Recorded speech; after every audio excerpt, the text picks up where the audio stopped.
तारीख को 21 अगस्त को इसमें पार्टिसिपेट करेगा, झंडा लहराएगा। पर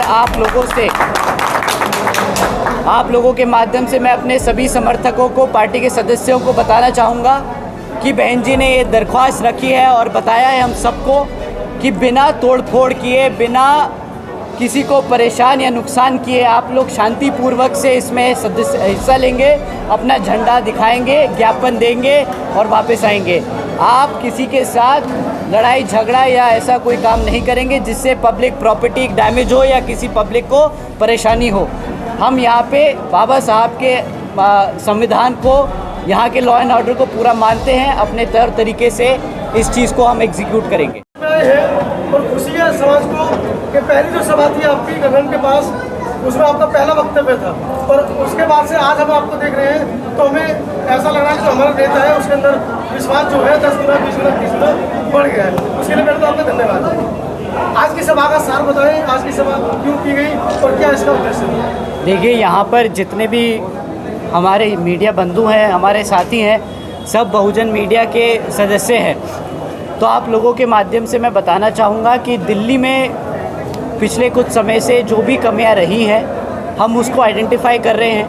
हमारे यहाँ विधानसभा में जो सेक्टर और बूथ स्तर का काम अभी कमज़ोर पड़ा हुआ है, उसको हम उस स्तर पे हम अपने लोगों को जोड़ने की कोशिश कर रहे हैं।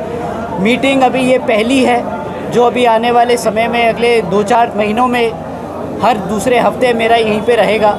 कई मीटिंगें मेरी लाइंड अप हैं, तो मैं कोशिश कर रहा हूं कि जितने भी हमारे विधानसभा सेक्टर और बूथ लेवल की कमेटी के लोग हैं और उनकी जो मीटिंगें लग रही हैं वो मैं खुद पर्सनली लूँगा, ताकि यहाँ पर दिल्ली में जो हमारा जनाधार एक समय पे हुआ करता था उसको दोबारा से हम बना सकें। आका जी, वर्तमान में सबसे ज्वलंत मुद्दा जो है जी SC/ST आरक्षण को वर्गीकरण को लेकर है। हाँ जी, उस पर आपका क्या स्टैंड है? देखिए, मैं हरियाणा में अभी जहाँ इलेक्शन चल रहे हैं वहाँ पे ये बहुत स्पष्ट तरीके से बताता आया हूँ और यहाँ पे भी आपके माध्यम से दोहराना चाहूँगा कि ये जो सब कास्ट कैटेगराइजेशन का जो मुद्दा है, जिस पे ऑनरेबल सुप्रीम कोर्ट ने अपना जजमेंट दिया, जिसमें उन्होंने ये पावर राज्य सरकार को दे दी कि भाई जिस जाति को वो इस रिजर्वेशन को SC/ST जाति को रिजर्वेशन देना चाहें वो दे सकती है और जिसको हटाना चाहे हटा सकती है। इसमें और भी कई जजमेंट पास हुए हैं। इस जजमेंट के तहत बहुत सारे रूल्स पास किए गए हैं, परंतु सबसे इम्पॉर्टेंट जो मुद्दा है वो हमारे जितने भी SC/ST समाज में से जातियां हैं उनको रिजर्वेशन का फ़ायदा देना और छीनने का है। ये जो जजमेंट पास हुआ है, इससे हमारे SC समाज को और ST समाज को बांटने का काम किया जा रहा है। ये अधिकार किसी भी राज्य सरकार को नहीं होना चाहिए कि वो रिजर्वेशन का हक जो है किसी भी SC या ST जाति से छीन सके और दे सके। ये सिर्फ़ और सिर्फ अधिकार राष्ट्रपति जी को है और पार्लियामेंट को है। उसका रीज़न बाबा साहब ने इसलिए रखा था ताकि कोई भी ऐरा गहरा नत्थु गहरा आके इस रिजर्वेशन के साथ खिलवाड़ ना कर सके। अब जो पार्लियामेंट सुप्रीम कोर्ट से, ऑनरेबल सुप्रीम कोर्ट से जजमेंट आई है, इससे राज्य सरकारें जो हैं इसका राजनीतिक फ़ायदा उठाएंगी। तो ये बहुत गलत डिसीजन है, इसके खिलाफ हम सब थे, हैं और आगे रहेंगे जब तक इसको सिक्योर और उसको चेंज नहीं किया जाएगा। 21 तारीख को भारत बंद है जी, बहुजन समाज पार्टी का उस पर समर्थन है या विरोध में है? देखिए, अभी आदरणीय बहन जी की तरफ से ये मैसेज आया है कि, और आप लोगों के माध्यम से ये मैं सबको बताना चाहूँगा कि बहुजन समाज पार्टी का झंडा 21 अगस्त को इसमें पार्टिसिपेट करेगा, झंडा लहराएगा। पर आप लोगों के माध्यम से मैं अपने सभी समर्थकों को, पार्टी के सदस्यों को बताना चाहूँगा कि बहन जी ने ये दरख्वास्त रखी है और बताया है हम सबको कि बिना तोड़ फोड़ किए, बिना किसी को परेशान या नुकसान किए आप लोग शांतिपूर्वक से इसमें हिस्सा लेंगे, अपना झंडा दिखाएंगे, ज्ञापन देंगे और वापस आएंगे। आप किसी के साथ लड़ाई झगड़ा या ऐसा कोई काम नहीं करेंगे जिससे पब्लिक प्रॉपर्टी डैमेज हो या किसी पब्लिक को परेशानी हो। हम यहाँ पे बाबा साहब के संविधान को, यहाँ के लॉ एंड ऑर्डर को पूरा मानते हैं। अपने तौर तरीके से इस चीज़ को हम एग्जीक्यूट करेंगे। आकाश जी, एक सवाल और है कि आरक्षण में जो 21 अगस्त को भारत बंद हो रहा है जी, उसमें वाल्मीकि समाज ने ये कहा है कि अगर भारत बंद अगर करते हो तो हम लाठी लेकर के उनको मारने का काम करेंगे, उनके लिए क्या कहेंगे आप? समर्थन नहीं दिया उन्होंने। देखिए समर्थन नहीं दिया भारत बंद। देखिए, ये पहली निशानी है, ये पहला एविडेंस है कि जब आप इस ऐसी चीज़ों के साथ छेड़खानी करते हैं तो कैसा ये समाज आपस में ही लड़ता झगड़ता है। हमें इसी चीज़ का डर था और ये आप लोगों के सामने है। ये सबसे पहले वाल्मीकि समाज के साथ ऐसा किया जा रहा है, भड़काया जा रहा है। हम जानते हैं हमारे बहुत सारे सदस्य हैं जो बहुजन समाज पार्टी में वाल्मीकि समाज से आते हैं, वो इसके एकदम पक्ष में हैं, वो इसके खिलाफ नहीं है। पर कुछ गलत लोग हैं जो उस समाज का नाम बदनाम करने का काम कर रहे हैं और ऐसी हरकतें कर रहे हैं।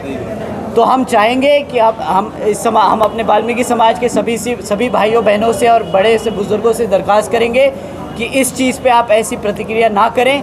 पार्टी के साथ सब खड़े हैं, हम चाहेंगे आप भी हमारे साथ खड़े हो। एक आखिरी सवाल है जी। बहन जी ने कई बार कहा है कि हम युवाओं को पार्टी के अंदर जी जगह दे रहे हैं, जी महिलाओं की संख्या कम है, राज्यसभा लोकसभा में तो वो लड़ रही है। हाँ जी। साथ ही साथ बहुजन समाज पार्टी से भी वो कह रही है कि हमको भागीदारी कम मिल रही है, अच्छा, खासकर युवतियाँ।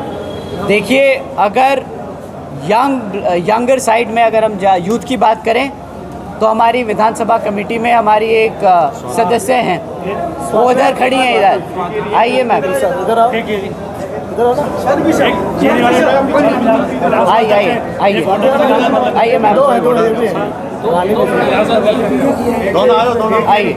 लगता है कि हमने कहीं कमियां रह गई हो, पार्टी बहुत बड़ी है तो कहीं कहीं कमी रह गई हो, बट जहाँ जहाँ हमारी नज़र है, जहाँ जहाँ हम मेहनत कर रहे हैं, हम कोशिश कर रहे हैं कि हम विमेन को, लेडीज़ को उतना ही यहाँ पे पार्टिसिपेशन में इनकरेज करें, क्योंकि हम सबकी नेता तो खुद एक लेडी हैं, देवी हैं हमारी, तो हम कैसे लेडीज़ का पार्टिसिपेशन कम कर सकते हैं? ऐसे तो सवाल ही नहीं हो सकता। आकाश जी, अभी आपने ये कहा था कि पार्टी से जुड़ने के लिए पार्टी से जुड़े और जिसको भी बात करनी है मुझसे आकर के भी बात कर सकता है जी। पर आपके जो दिल्ली प्रदेश के लोग हैं वो आपसे मिलने नहीं देंगे, तो उसका क्या समाधान है कि आपसे मिल सकें? देखिए सर, आपने तो पहले ही बोल दिया मिलने नहीं देंगे, पहले ही मन बना लिया। ऐसा नहीं है कि कोई मिलने नहीं देगा। मैं खुद पार्टी ऑफिस में अवेलेबल रहूँगा, करोल बाग का हमारा दफ्तर है, मैं वहीं बैठूँगा, वहीं पे जिसको मन करे आके मिल सकता है। मैं अपना ट्वीट भी कर दूंगा जब जब मैं करोल बाग ऑफिस में रहूँगा, तो हमारे सभी दोस्तों भाइयों और जो सोशल मीडिया पे उनको पता चल जाएगा कब मैं कहाँ होऊंगा। गाजियाबाद में एक इलेक्शन होने वाला है, उसकी बीएसपी की कोई भी तैयारी नहीं है उपचुनाव में। देखिए सर, क्या कहेंगे आप? देखिए, यूपी का मामला है, वो वहाँ पे लोकल कमेटी और जो वहाँ पे हमारे पत्रकारी लोग हैं वो देख रहे हैं। मुझे पूरा भरोसा है कि वो वहाँ पे अच्छे से तैयारी कर रहे हैं। अगर कुछ कमी पेशी रह गई होगी तो हम श्योर आपके माध्यम से उन्हें वो मैसेज मिल जाएगा। सर, 2024 के लोकसभा चुनाव में 2 नेता आए थे कि बाबा साहब का संविधान बचाएंगे, आरक्षण बचाएंगे, लेकिन जब सदन में पहुंचे तो वहाँ शिव जी की फोटो दिखा रहे थे। पुरानी संसद से बाबा साहब की तस्वीर हटा दी गई। क्या वो संविधान बचा पाए? क्या कहना चाहोगे इसमें? मैं क्या कहूँगा, आप ही ने खुद अपने सवाल में जवाब दे दिया। नहीं, संविधान बचा सर क्या? कौन से संविधान बचा? कहाँ बचाने की कोशिश कर रहे हैं? वो तो खुद हमारे संविधान के खिलाफ है। जब रिजर्वेशन और प्रमोशन का बिल आता है तो यही लोग तो थे तो फाड़ रहे थे बिल। आप लोगों ने देखा कि नहीं देखा? तो फिर ये लोग कहाँ से संविधान बचाएंगे? लेकिन सारा वोट गया सर उनके पास में, बहुजनों का।